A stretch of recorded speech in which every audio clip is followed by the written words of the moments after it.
With the Strait of Hormuz, the artery for nearly a fifth of global oil and gas trade facing disruptions, fuel supplies are tightening and prices are surging.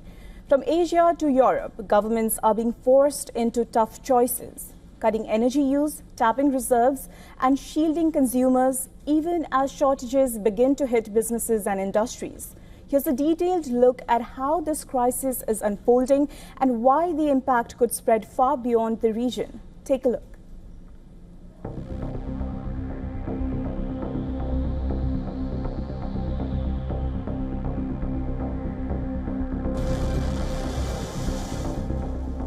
The escalating conflict with Iran is triggering a major global energy shock, pushing several economies into what experts call energy triage.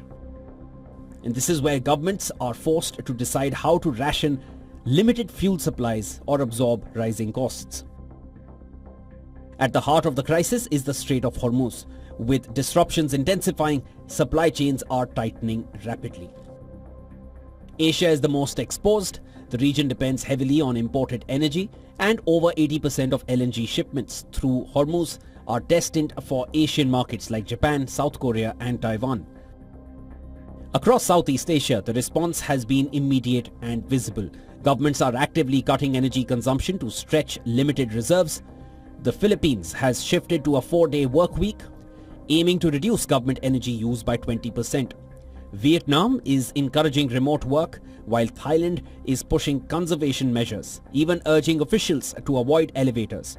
Thailand has also halted fuel exports to protect domestic reserves. In the rest of Asia, the focus has shifted to strategic reserves.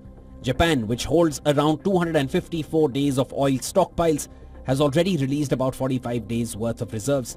South Korea is set to release over 22 million barrels as part of a coordinated effort. However, analysts warn these are only short-term buffers. Reserve releases can keep refineries running for a few weeks, but they do not solve the underlying supply shortage. If disruptions persist, industrial production cuts may become unavoidable. In populous economies like India, the priority is to protect households. The government is absorbing over half of the LPG price increase to shield consumers, especially lower income groups. But the strain is already visible.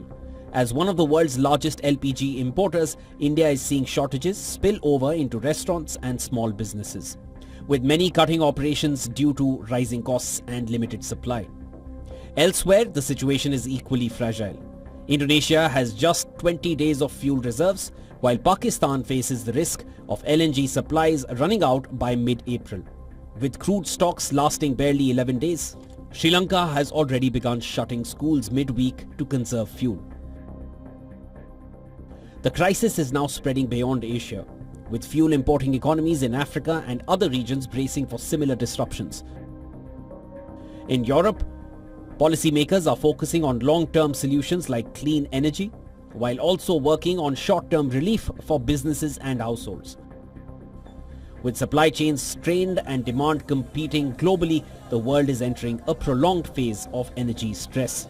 Business Bureau, WION, World is One.